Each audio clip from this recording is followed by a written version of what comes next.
hindi pala, eto pala, ay ayun, yun, oh, yan ang resulta ng pagsasabi mo kay PBBM na ginahasa niya ang kaban ng bayan. Yan ang resulta ng pagsasabi mo kay PBBM na siya ay, tanga o kaya kasabwat. Ah, yan, yan ang, yan ang, katibayan. Lalayuan ka talaga ng mga tao na sumusuporta kay kasi yung sinabi mo na ginahasa ni PBBM ang, kaban ng bayan, wala kang katibayan, wala kang maipapakitang kahit isa na patunay na si PBBM ay naging, tawag dito, convicted sa kaso ng pandarambong o kaya, graft and corruption o kaya, plunder, malversation, wala po. Kaya yan ang resulta niyan. Yang, ginawa mo na yan na panggagago kay bababa at bababa ang subscriber mo dahil mali, mali ang iyong mga pinagsasabi at, talagang, below the belt po ang inyong, pagbanat kay PBBM. Eto, teka nasaan eto, ayan, oh. Puntahan natin ang kanyang, channel. Ayan, oh, wala po siyang upload. Ito, oh, wala siyang upload ngayon maghapon. Ang kanyang, huling upload ay kahapon, 1 day ago, 3,700 views. Etong isa 1 day ago, 1,700 views. Tapos eto naman, dito, eto yung huli niyang, interview dito kay, Barry Gutierrez. Siyempre, hindi naman talaga siya magkaka-views kung talagang, wala siyang i-interviewhin. At hindi naman siya nakakapagbigay ng, opinyon na kumbaga yung reaction. Kailangan talaga meron siyang, i-interviewhin. Oh, ayan po, may views, meron siyang, 112,000 diyan. Pero wala siyang upload.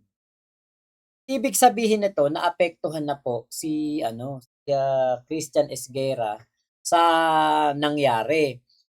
Na ano na 'to, na pagtanto niya siguro na, naku, napakalakas pala talaga ng mga loyalista. Napakataas pala talaga ng mga sumusuporta kay, Pangulong Bongbong Marcos. Kasi katulad niyan, iniwanan po siya ng ganito karaming, manonood. Yan po yung mga active subscriber. Ibig sabihin 'pag nag-live, kapag nag-upload si Christian Esguerra, nandiyan yung mga subscriber na yan para manood sa kanya. 'Pag po ito bumaba ng 700,000,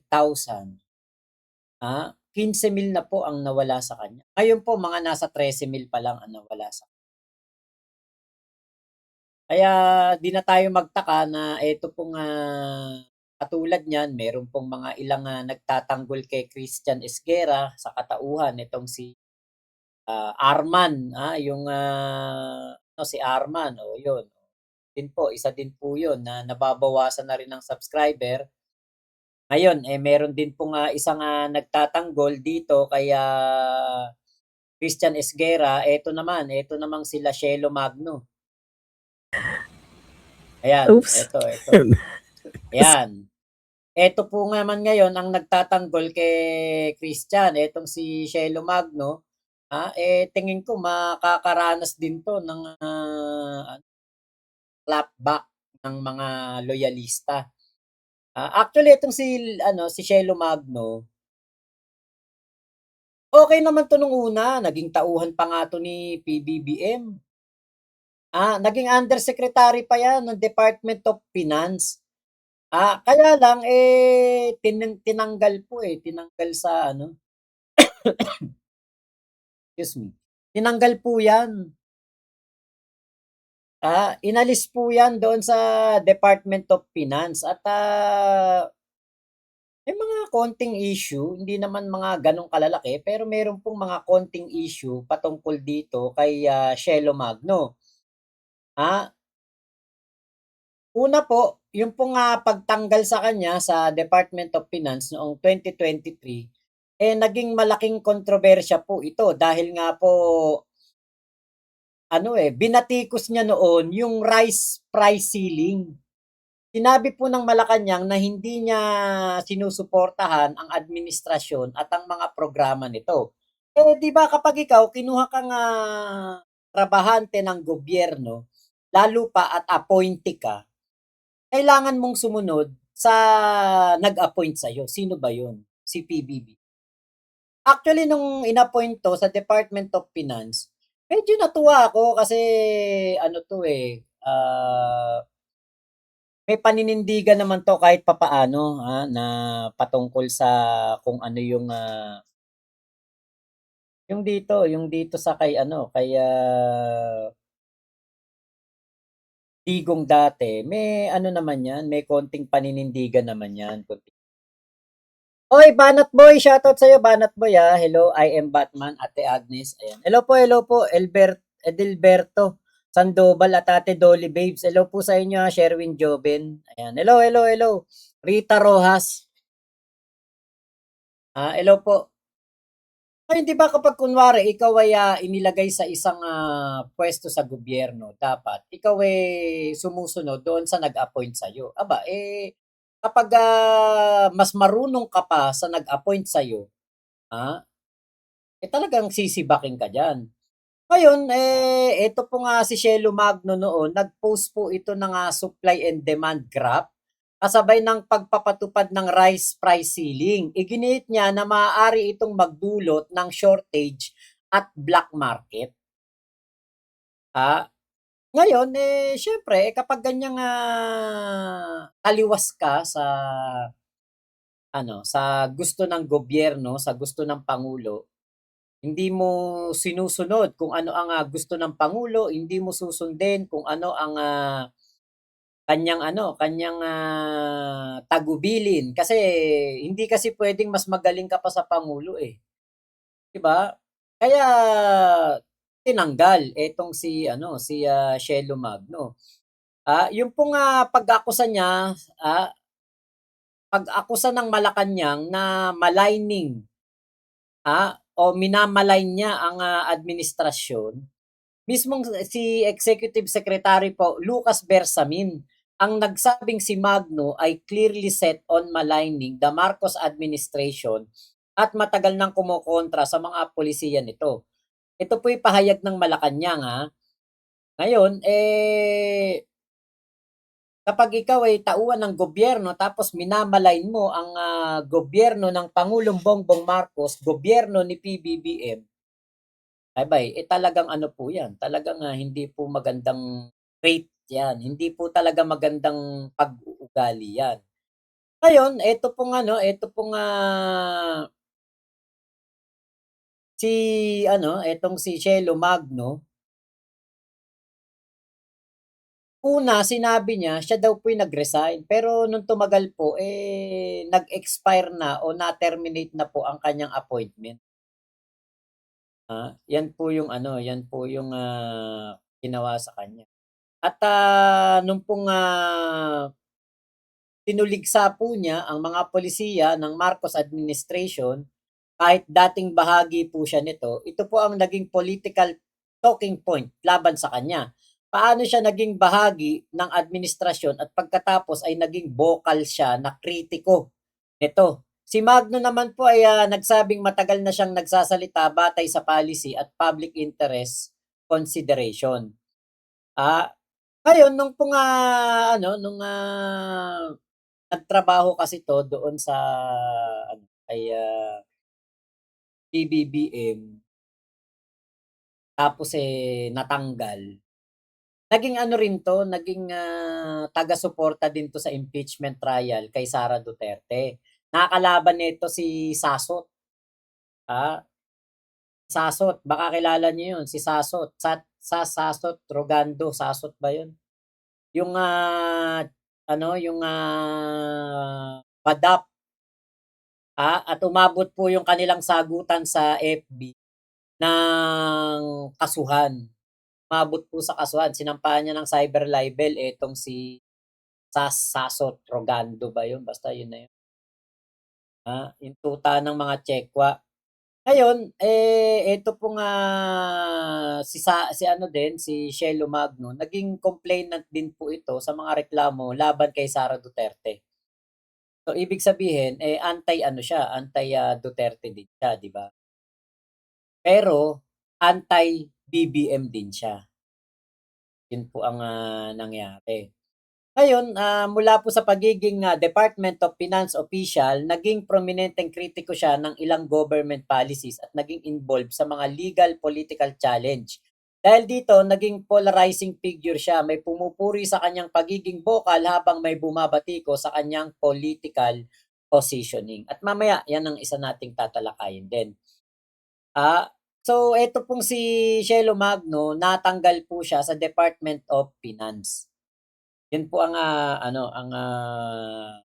totohanan diyan at hahayagan siyang kumontra sa ilang pulisiya po ng administrasyon. So ngayon, etong si Shelo Magno, tingin ko po ay bitter ito, kay PBBM.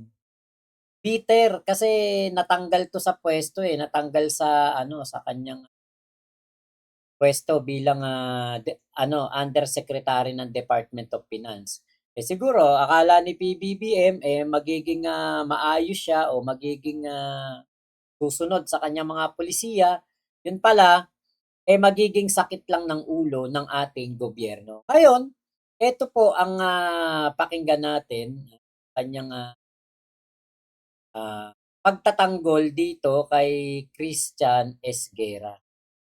Ayan, eto. Ito ang kanyang pagtatanggol.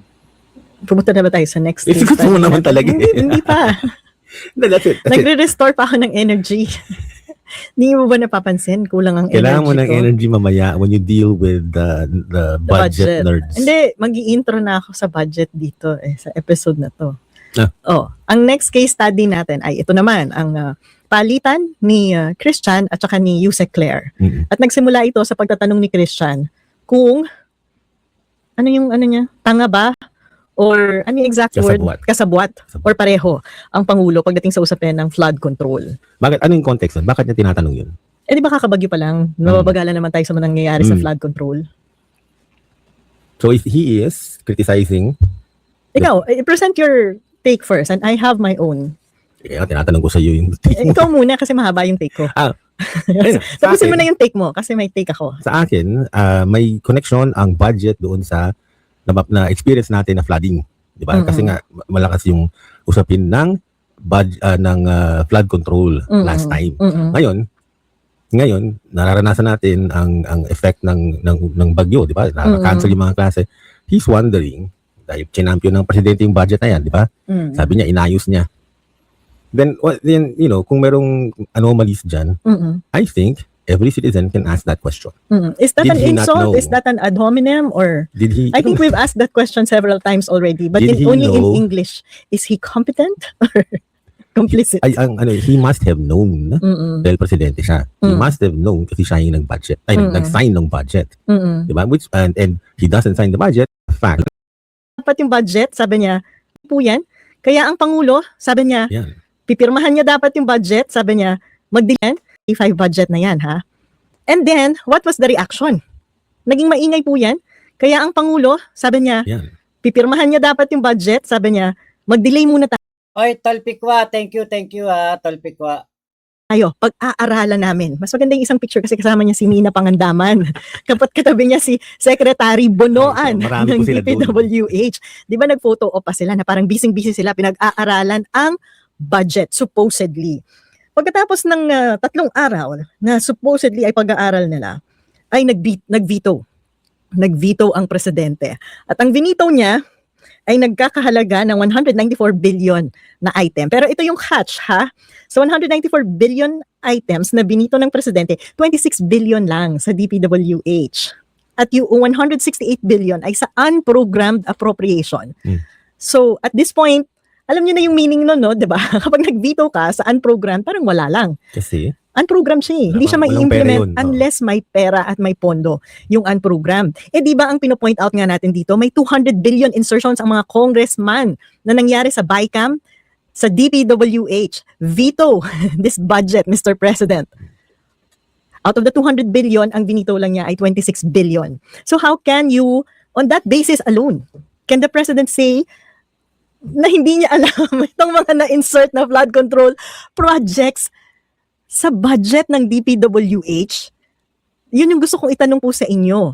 Diba? Pwede ba niya sabihin hindi niya alam? Ano yung pinag-aralan nila dito? Ni Secretary Singson. In this photo, na kinakausap niya, anong pinag-usapan nila? Diba? Hindi niya tinignan yung mga items na na-insert? Si ano natin yan? Executive Secretary. I'm not sure actually. That's Singson. Okay. Diba? Oh. So, in effect, Picture pa yun. oh. So, anong tawag mo doon? I'm not falling for that. Kayo po ang sumagot. Ano ang tawag niyo doon? Sinabi na ng mga tao, that's the most corrupt budget. At hindi lang ako nagsabi nun. Sinabi ni Drilon, sinabi ni Ping Lacson. And then we said, veto the budget. Ni-review kunwari, 200 billion insertions. Binito lang niya 26 billion. Naka-itemize yun. Sabi ni Auntie Claire, siya daw yung nanawagan eh. Misuse ng funds eh. So sabihin natin So, hindi daw siya pwede eh. So sabihin natin hindi siya complicit. So ano siya? Sagutin niyo. Ayan, diba? Kita nyo, hindi siya complicit. So, ano siya? So, papunta ba to dun sa tanong na tanga ba si BBM dahil nalusutan ng insertion? Ngayon po, eto nga po ang malinaw na paliwanag dyan. Ang pangunahing punto po ng argumentong ito, hindi po sapat ang pirma sa GAA para patunayan ang personal na pakikilahok ng Pangulo sa isang anomalya sa implementasyon. Ang mas mahalagang tanong ay kung may konkretong ebidensya na nag-uugnay sa Pangulo sa partikular na transaksyon, desisyon, opisyal o sabwatan. May isang mahalagang nuance lang, hindi rin po dapat maging blanket defense ang hindi naman alam ng Pangulo kung may ebidensyang nagpapakitang may aktwal na kaalaman, direktang utos, o kaya pakikialam, pagtanggap ng benepisyo o sadyang pagkukubli sa isang anomalya. Ibang usapan na yon. Sa madaling salita po, ang pirma po sa budget, hindi po otomatikong pakikipagsabwatan. Ang dapat hanapin ay specific evidence of participation, hindi yung guilty by association. At kung pare-pareho po ang pamantayan, dapat itong gamitin sa lahat ng administrasyon. Kahit kaninong pangulo pa ang pinag-uusapan. Kahit sino pa pong pangulo, diba, na pumirma sa budget, ibig sabihin yan, kasabwat lahat yan sa korupsyon. Bakit dito lang kay PBBM ninyo binabato na siya ay kasabwat sa korupsyon, gayong, diba nga, siya nga po ang naglabas ng issue na ito ng korupsyon sa gobyerno. Sabi nga niya, kung eto'y racket ko, bakit ko naman sisirain yung racket ko? Ito problema eh. Nagpaliwanag si PBBM, ayaw ninyong makinig. Nagbibingi-bingihan kayo, nagtatanga-tangahan kayo sa paliwanag ng Pangulo, sa paliwanag ng Malacanang. Diba? Kahit anong gawing paliwanag ng Pangulo, hindi nyo paniniwalaan. Bakit? Kasi nga bitter kayo. Bitter ka, Shelo Magno. Natanggal ka sa trabaho dahil ayaw mong sumunod sa kagustuhan na polisiya ng Pangulong Bongbong Marcos. Diba? Kung yung logic nyo ang susundin natin, o sige, pumirma si BBM sa budget, kasabwat na. Paano si Pinoy? Pumirma din yan sa budget. 6 na taon. Kasabwat din yun. Si Digong, 6 na taon pumirma sa budget. Alam naman natin, kasabwat talaga sa corruption si Digong. So, ibig sabihin yan, simula dito kay PBBM, pababa kay Digong, pababa kay Pinoy, kay Gloria, kay ERAP, kay FBR, hanggang kay GMA, hanggang dito kay Cory Aquino, lahat pala yan kasabot sa korupsyon. Hindi natin pwedeng i-single out si PBBM. Kasi yun pala yung logic niyo. Pumirma ka! Pumirma ka sa budget eh. Di may corruption ka. Lahat pumirma. Oh. Lahat yan pumirma. So, ibig sabihin, lahat pala yan may corruption. So, eto na lang. Diba? Eto na lang. Huwag na nating papirmahin sa budget ang kahit sinong magiging pangulo. Huwag na. Kasi delikado. Bakit? Kapag pala pumirma ka, guilty ka, magnanakaw ka. Ginahasa mo ka ba ng bayan? Ganun pala yun. Ganun na pala pamantayan ngayon. Delikado na to. Kahit pala si Raisa Seno nang maging presidente, magnanakaw. Kahit si Alden Richards na maging presidente, magnanakaw. Kahit si Coco Martin maging presidente, magnanakaw. Bakit? Pumirma sa budget eh. Yun na yung pamantayan.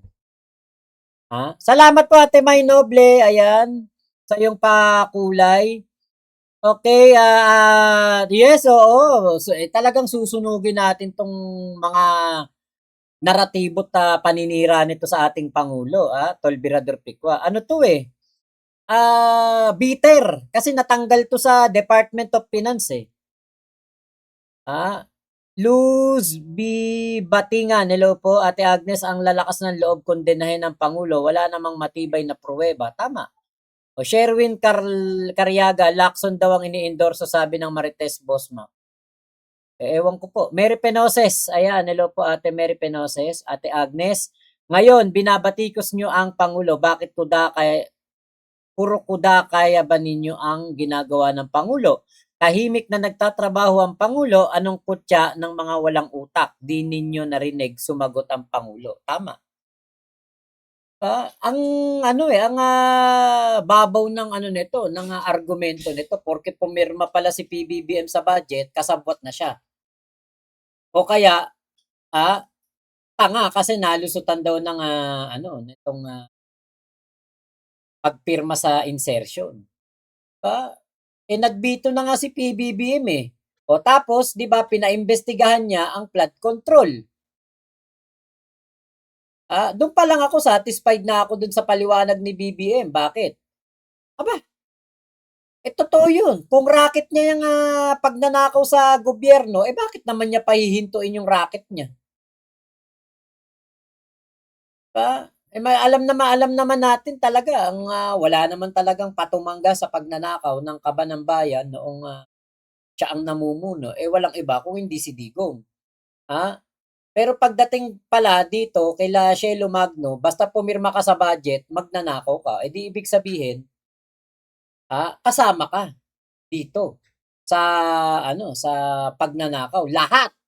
Hanggang kay Emilio Aguinaldo, mga magnanakaw pala lahat yung presidente na yan kasi pumirma sila sa budget.